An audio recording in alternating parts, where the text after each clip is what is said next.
그냥 80년 묵은 거 떠듭니다. 거의 80년 묵은 거. 이게 아까 말씀드린 조지 캐넌의 세계적 문건 롱 텔레그램 1946년 2월 22일 날 발표된 발표가 아니라 모스크바에서 암호화해 가지고 전보로 미 국무부에 보낸 문건이죠. 예, 거의 80년 전이죠. 76년 전이니까 지금부터 따지면 77년 전. 이 80년 전 문건의 첫문단에서요. 소련을 중국으로 바꾸고요. 스탈린을 모택동으로 바꾸고요. 사회주의를 반미로 바꾸고요. 공산주의를 중국 특색 사회주의. 딱 네 단어만 한번 바꿔볼게요. 그러면 중국 공산당이 지금 떠들고 있는 바로 그 소리가 돼요. 롱 텔레그램의 조지 캐넌의 말도 그 소리가 되고요. 조지 캐넌이 롱 텔레그램 안에서 인용하고 있는 스탈린의 말도 그 소리가 돼요. 제가 그대로 읽어드릴게요. 중국은 아직도 자본주의에 의해 포위되어 있다라는 세계를 적대시하는 관념 속에 살고 있다. 따라서 장기적으로는 외부 세계와 항구적으로 평화 공존할 수 없다고 믿는다. 일찍이 모택동이 말한 것과 동일하다. 여기서 지금 이건 그 문서를 쓴 조지 캐논의 이 캐논의 이 문서의 첫 문단입니다. 여기서 제가 바꾼 거는 딱 두 단어 바꾼 거예요. 소련을 중국으로 바꿨고요. 스탈린을 모택동으로 바꿨어요. 그 다음에 보시죠. 그 다음에 그러니까 조지 캐논은 스탈린의 말을 인용한 건데 이걸 모택동이 말했다라고 한번 하고 제가 바꿔보는 거예요. 세계혁명이 진행됨에 따라 세계적 차원에서 의미를 가지는 파워센터는 오직 두 개만 존재하게 될 것이다. 하나는 미국을 중심으로 한 자본주의 센터이고 다른 하나는 우리 중국을 중심으로 한 반미 센터이다. 반미 센터는 반미적 경향을 가지는 쿠바, 이란, 북한, 알제리아 같은 나라들을 끌어당기게 된다. 반면 자본주의 센터는 자본주의적 경향을 가진 국가들을 끌어당기게 된다. 세계 경제를 누가 지배할 것인가를 둘러싼 이 두 센터 사이의 대결이 자본주의와 우리 중국 특색 사회주의 및 전 세계의 운명을 결정지을 것이다.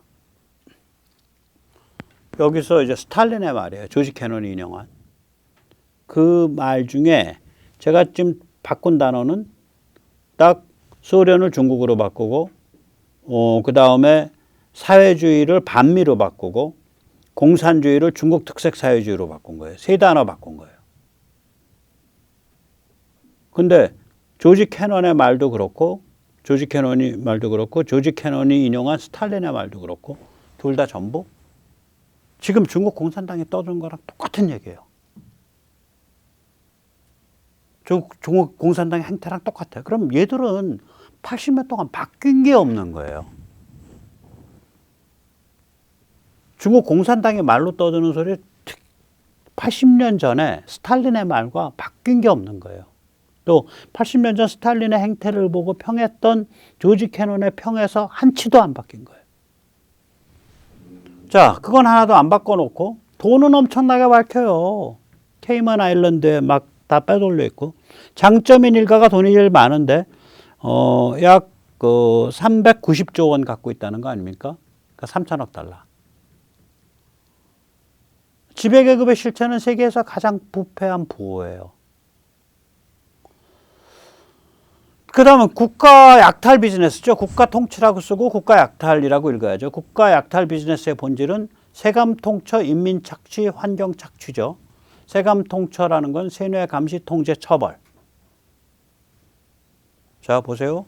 입에서 떠드는 소리는 80년 전 스탈린의 소리, 그 관념은 80년 전 스탈린의 관념이야.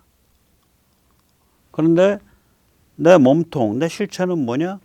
세계에서 가장 돈 많은 부패한 부호예요. 그럼 내 비즈니스는 뭐야? 세감 통처, 인민 착취, 환경 착취예요. 지금 왼쪽은 이제 환경 착취한 중국의 이제 스모그 현상이고요. 오른쪽은 저런 식으로 사는 사람들, 저거보다 못 사는 사람들이 중국 인구의 9억 명이에요.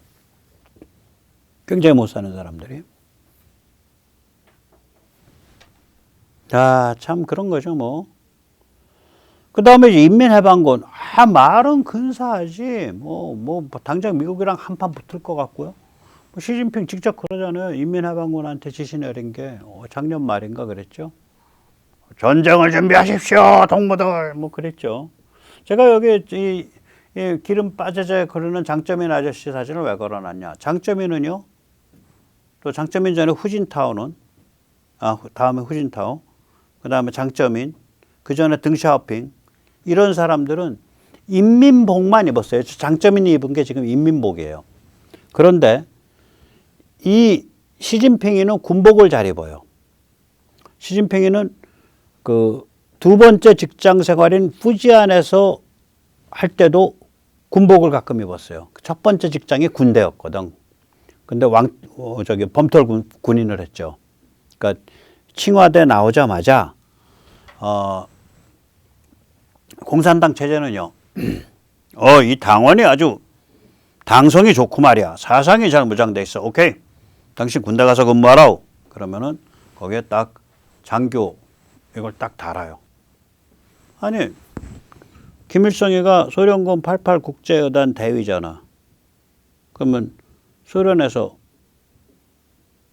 육사 나왔나? 안 나왔어요. 당성이 좋으면 바로 달아줘요. 그걸 이제 코미사르, 정치장교라 그러고요. 야전군인보다 파워가 훨씬 셉니다. 네, 무지하게 셉니다. 이 코미사르로서 군에 근무했습니다. 시진핑이가. 그 첫 직장이에요. 그때 이제 그게 뭐냐면은 말하자면 우리로 치자면은 국방부, 국방부의 전체 예산을, 그러니까 국방 예산을 총괄 담당하는 정치국 상무위원인가 정치국위원회 비서였어요. 정무비서. 그래서 국방 예산 논의하러 등소평을 만나러 그 보스가 갈 때 시진핑이 따라가서 옆에서 메모하면서 옆자리에 앉아 있었던 거예요. 그때 등소평은 장쩌민 얼굴도 몰라. 후진타오 얼굴도 몰라. 그 시진핑 20대 중반이니까 그게 1980년 초거든요. 그렇죠? 70년대 말, 80년대 초죠. 70년대 말. 네, 70년대 말. 그때 몰라요. 80년대 초. 등소평 막 실권 다 잡았을 때. 그 진짜 범털이라니까요. 그래가지고 시진핑은 군복에 애착이 있어요. 네, 그래서 아까 말씀드렸듯이 이제 군을 끝내고 이제 민간 직장이 이제 후지안에서부터 근무를 했는데 아마도 그때 이미 대만 공작을 했을 거다라고 추측하는 사람들이 있어요. 대만 공작 부서에서 쭉. 근데 그때 심심하면은 군복을 입고 출근했다 그래요. 그러니까 자기가 군인맥도 잘 알고 있다 이거죠. 예, 자기 아버지가 인민해방군이었으니까. 예. 자, 그러면 이제 인민해방군은 굉장히 호전적이고 이럴 것 같은데 그것들은 다 그렇죠. 근데 문제는 뭐냐? 얘들이 중국 최대의 기업 집단 아니야. 굉장히 그리고 또 내부적으로도 승진이나 기타 등등에 어마무시하게 부패해 있어요. 예를 들어서 러시아군이 어느 정도 부패해 있냐면요. 지금 나오는 얘기가 그런 거거든. 예, 러시아 이제 요번에 이제 징집을 했단 말이에요. 사실상 징집인데 동원을 해가지고 그 다음엔 이제 무슨 전차병으로 내보낸다 예를 들면 무슨 장갑차병으로 내보낸다. 그럼 훈련을 시켜야 될 거 아니에요. 교관이 훈련시키다가 딱 세우는 거야. 야, 너 말이야. 돈 좀 내야겠는데? 기름 넣어야 될 것 같은데. 그럼 이제 훈련병이 그걸 왜 제가 냅니까? 네가 돈을 안 낸다는 건 말이지. 훈련을 안 받아도 이제 다 받은 만큼 받았다는 소리가 돼. 그럼 너는 이제 장갑차를 몰 수 있다는 얘기가 되지. 그러니까 너가 훈련을 다 받았으니까 말이야. 이미 다 능력을 갖췄으니까 지금 당장 너는 그럼 전선으로 가야 돼. 그럼 거기서 장갑차 잘 몰겠네. 납부제 사파라지죠. 제가 지금 가진 돈이 없어서요. 예, 오늘 지금은 당장은 안 되고요. 예, 집에 얼른 저기 연락해 갖고요. 제가 돈 만들어서요. 일주일 안에 드리겠습니다. 그러면 그때 안 하면 8일째는 전선으로 가는 거야. 이런다는 거 아니에요? 이런다는 거 지금. 우리가 생각지도 못할 정도로 부패가 심한데 그 러시아의 부패는 인민해방군의 부패에 비하면은 굉장히 순진한 부패예요. 그냥 우리 이제 거리 말로 뽀찌 뜯어 먹는 거잖아, 그냥. 삥 뜯어 먹는 거잖아요. 근데 얘들은 그게 아니고 위로 가면은 그냥 기업을 갖고 노는 거예요. 기업, 화웨이 같은 기업을 갖고 놀고 아래로 가면은 그냥 계속 뇌물이 올라가고 기업이 관계되니까 뇌물 단위도 커지죠. 살벌한 애들입니다. 그러니까 겉으로는 엄청나게 호전적이고 엄청나게 쌩쌩 돌아갈 것 같은데 안으로는 많이 골마있다 그래요. 네. 자, 그래서 이제 이게 이런 이제 합성 괴물인데 그럼 이 괴물은 어떤 조건에서 서식할 수 있냐? 두 가지입니다. 하나는 미국과 서방이 닥치고 중국 사랑을 해줘야 되고요. 두 번째는 인민이 순종을 해줘야 돼요. 인민이 순종하는 이유는 뭐냐? 네가 괴물이든 뭐든 간에 어제보단 오늘이, 오늘보단 내일이 내가 조금이라도 더 잘 살 수 있으면 내가 너한테 순종해 줄게. 이게 그 나름대로 괴물과 인민 사이의 악마의 계약이에요. 그 악마의 계약이 중국을 이끌어온 거예요. 개혁개방 이후에 그러니까 한 40년 동안. 닥치고 중국 사랑 제가 몇 가지 보여드릴게요. 이걸 전에도 한 2번 보여드렸는데 천안문 학살 다음 달에 아버지 부시의 오른팔인 그 미국의 국가안보 보좌관 스코우크로프트가 등소평과 만나서 베이징에서 환담을 하고 있죠. 또 아버지 부시가 등소평과 또 직접 만나서 환담하고 있는 거죠. 예, 그 다음에 이제 클린턴이 장점인과 장점은 악마거든요. 저 장기 적출, 뭐 구하론궁 때려잡고, 뭐 그 인터넷 방화벽 세우고, 그런 게 다 공안 조직 강화하고 부패하고 이게 다 장점이네 그 특허 상품인데 너무 좋아서 웃고 장난치고 난리가 아니잖아요. 네, 참 지노파일 중국 사랑이 대단하군요. 네, 아들 부시, 네, 아들 부시가 또 후진타오랑 또 저렇게 또 좋게 지냈죠. 네. 그 다음에 이제 오바마와 후진타오. 예.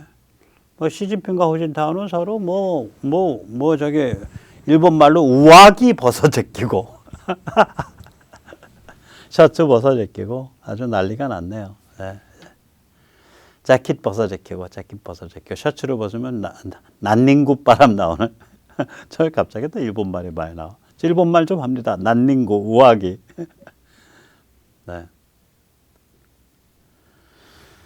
자, 뭐 그래도 인민은 이렇게 순종을 하죠. 아니 세상에 어떻게 그 제로 코로나 그 살벌한 거를 3년을 참아. 3년 참았잖아요, 얘들. 예. 대단한 거죠. 참다. 닥치고 중국 사랑, 인민의 순종이죠. 예. 자, 이랬는데 이제 이게 다 바뀌었단 말이에요. 그래서 이제 미국과 서방이 중국을 정조준하고 있죠. 이 정조준 쪽에 이제 경제로 가면 이게 다 또 한국이 또 옆에서 결정적인 한 수를 뜨고 있지 않겠습니까? 네, 위에 있는 이제 그 배터리, 네, 자동차 배터리 같으면 이제 한국이 이제 그 중국 배터리 없이도 이제 살 수 있게 만들어주는 그런 역할을 하고 있죠. 물론 이제 뭐 CATL 무슨 그 리튬 인산철 배터리 방식 그거를 뭐 포드가 한대는 동 만드는 동 하는데 그거 좀 두고 봐야 돼요. 어떻게 될지. 그 방식보다는 우리 방식이 훨씬 더 그 하이텍이에요. 우리 방식은 아무나 못 한다 그러더라고요. 그러면 인산철이 아니라 우리가 그걸 뭐라 그러더라? 예, 그러니까 N, 니켈, 망간, 코발트 뭐 이렇게 NCM 방식 아무튼 그렇게 그 니켈, 코발트, 망간을 쓰죠. 그렇게 되면은 이 폭발 위험성이 높아져서 에너지 밀도도 좋고 또 충전 시간도 짧아지고 다 좋은데 폭발 위험성이 좀 올라가서 그거를 컨트롤하는 그 노하우가 보통이 아니래요. 그래서 또 뭐 반도체는 잘 아시고 이제 잘 아시겠지만 지금 화웨이 조금 있으면 문 닫을 겁니다. 그걸 다 지금 5G 통신 장비 시장을 다 한국이 먹었죠. 지금 삼성전자 잘 먹고 있죠. 인도 먹었고 미국 먹었고 일본 먹었고 그 다음에 이제 또 뭐 가격 대비 성능이 좋으면 유럽도 많이 들어갈 거고 유럽에는 이제 아마 에릭슨이 하긴 할 텐데 삼성에 비해서 가격 대비 성능이 나올지 모르겠어요. 뭐 그러더라도 유럽은 또 바이 유럽 그 정책이 있어서 어떻게 갈지 모르겠습니다. 뭐 아무튼 간에 지금 세계 최대의 그 통신 장비 회사로 삼성이 굉장히 빨리 올라서고 있어요. 화웨이가 없어져 가고 있으니까 힘을 못 쓰니까 특히 5G 이런 영역에서 그래서 뭐 대단합니다. 그리고 미국은 이제 저렇게 막 스텔스 기사로 B-21 저런 거 만들고 전력 굉장히 강화하고 있고 그래서 저는 앞으로 별로 힘을 못 쓸 거라고 봐요, 사실. 네. 힘 많이 못 씁니다. 이제 점점 그렇게 되는 거죠. 예. 그리고 이제 중국 인민이 달라지고 있죠. 우리가 이제 백지 시위는 많이 보셨죠. 예, 백지 시위는 저러고 이제 가만히 있으면서 이제 그 백지 들고서 하는 건데 한마디로 우리 가두지 마 이런 거죠. 근데 진짜 무서운 시위는 백발 시위입니다. 네. 저게 이제 뭐냐면은 우리 언론에서 이제 그 백발 시위는 많이 소개를 했죠. 예, 우한, 그 다음에 이제 그 다이렌 같은 도시에서 그러니까 지자체 성정부가 노인의 그 연금, 노인의 그러니까 그 의료 보조금, 그게 뭐 예를 들어서 한 달에 한 50위안 주던 거를 한 100위안 정도로 이렇게 깎은 모양이에요. 그러면은 한 달에 한 2만 원 돈이 줄어든 거죠. 근데 그거 가지고 이제 어렵게 약도 타서 먹고 뭐 다 이러는데 그래가지고 이 노인들이 들고 일어난 거예요. 근데 이 노인이 무섭습니다. 예. 이 사람들의 그 말이 이거거든요. 야, 우리 대학진에서 5천만 굶어 죽을 때도 밥 굶어가면서 살아난 사람들이고, 우리 문혁 때는 우리가 홍위병 했어. 그래서 이 사람들이 홍위병 기질을 갖고 있다는 거예요. 그래서 연락해서 모여서 움직이는 노하우를 갖고 있대요. 시간도 많고. 그리고 겁도 없고 나이가 들어서. 그래서 이 사람들 지금 우한 같으면 10만 명씩 모였어요. 그리고 경고하잖아요. 너희 며칠까지 정책 받고 안 그러면 일주일 후에 다시 모인다. 지금 우한이 그렇게 했죠. 아마 다이랜도 그랬을 겁니다. 그래서 우한이 지난 8일에 모였고 이제 15일에 모였는데 22일에 또 모일지 모르겠어요. 아무튼 굉장히 조직적이고 그리고 규모가 커요. 뭐 공산당을 무너뜨리지 못하지만 도처에서 이러한 저항이 일상화될 가능성이 커요, 지금. 영에 안 쓰는 거죠, 사회가. 그래서 이게 아까도 말씀드렸지만 중국의 그런 그 사종 합성 괴물, 즉 머리는 80년 전에 소비에트 러시아의 그런 세계관, 그런 관점. 그 다음에 실체는 전 세계에서 가장 부자인 부패한 부호. 그 다음에 비즈니스는 국가 약탈, 인민 착취, 환경 착취. 그 다음에 자기들의 그 죽음의 부대인 인민해방군은 겉으로는 호전적인데 안으로는 엄청나게 부패해 있는 그런 이 네 개가 각각 따로 노는 이 사종 합성 괴물인데 이 합성 괴물의 서식 환경이라는 게 1번이 미국과 서방의 닥치고 중국 사랑, 2번이 인민의 순종인데 둘 다 깨진 거예요, 서식 환경이. 그래서 중국은 추락합니다. 아까 보셨잖아요. 이 사종 합성 괴물 같이 이렇게 분열되어 있고 망상에 찌든 자들이어서 지금 한반도와 서해에 집중을 해서 여기를 집어먹어야, 대한민국과 서해를 집어먹었어야 그 다음에 아래에 구단선 아래까지 저 말라카야까지 대만 포함해서 뭐 일을 쳐버리든지 말든지 하는데 여기 집중하기커녕 천지사방에 1조 7천억 달러짜리 새똥잔치를 벌인 거 아니에요. 얘들이 이런 애들이거든요. 그래서 이거는 그렇게 된 겁니다. 자, 그래서 이제 이런 상황에서 한국과 같은 나라가 없어요. 이게 뭐냐면 한국이 이제 독일, 영국, 일본, 프랑스에 거의 준하는 나라잖아요. 여러 가지 국력 전체를 따져보면. 물론 이거보다 좀 많이 처지죠. 처져요. 실제로는 처져요. 뭐 남들의 인식은 그만큼 영향력이 있다라고 하지만 국력이 이거보다는 처지죠. 이건 뭐 세계적 열강들인데 하루아침에 어떻게 따라잡겠어요. 그러나 그 다음 뭐 거의 여기에 지금 육박해 있는 나라예요. 그 다음 미국의 미래 먹거리를 함께하는 가장 전략적 파트너죠. 미국의 최고의 미래 먹거리 전략 파트너가 누구냐? 한국 아닙니까? 뭐 배터리, 뭐 반도체, 뭐 원자력, 뭐 태양광, 뭐 그 다음에 이제 미국과 무기 제조를 함께하는 나라가 될 거예요, 앞으로. 그런데 얘가 이 정도 급의 나라가 전 세계에서 거의 유일하게, 미국도 이러진 않아요. 중국을 향해서 네가 나를 밟어? 북한을 향해서 네가 나를 밟어? 같이 죽으면 돼. 같이 죽으면 돼. 이런 그 사중생의 결기. 너희 우리를 중국을 향해서 너희 우리 멸종시킬 수 있지. 그런데 너희 거의 치명상 입어. 이 사중생의 결기를 갖는다는 게 이게 쉬운 일이 아니에요. 만약에요, 이런 얘기를 제가 만약에 영국에 가서 제가 영국에 독일에 제가 유튜버라고 해봐요. 예, 러시아가 우리를 우리 유럽에다가 문제를 일으키면 우리가 러시아랑 같이 죽을 각오를 가지고 예, 그리고 치명상을 입힐 각오를 가지고 하겠습니다. 그러면 저는 사회에서 매장돼서 마이크 뺏기고 난리 날 거예요. 근데 이런 얘기를 물론 제가 좀 노골적으로 하는 편이긴 하지만 음으로 양으로 서로 공감하는 바가 있잖아요. 꼭 백모 시청자가 아니더라도. 이런 나라가 없다니까요. 보통 이 정도 우리 수준 정도 살면 노골노골해져요, 뼈마디가. 근데 뭐 노골노골해지기는커녕 그냥 뭐 저 BTS도 뭐 그냥 군대 가고 막 이러잖아요. 예. 그래서 우리가 계속 이 결기를 지켜나가면 좋은 일이 많이 있을 겁니다. 이 결기, 이 비장, 이 비극성, 이거를 비극성이라는 건 이렇게 그 두 개가 충돌하는 거거든요. 그래서 딱 대립하고 있는 거예요, 이렇게. 삶의 원리하고 삶과 번영의 원리랑 죽음의 원리가, 결사의 원리가, 결사적 각오의 원리가 충돌하고 있는 요 각이선이 선, 이게 비극인데 긴장이죠. 이 긴장을 우리가 계속 지켜나가면 결국에 가서는 뭐 북한 자유화까지도 바라볼 수 있지 않을까 그렇게 생각을 합니다. 오늘 여기까지 모시겠습니다. 감사합니다.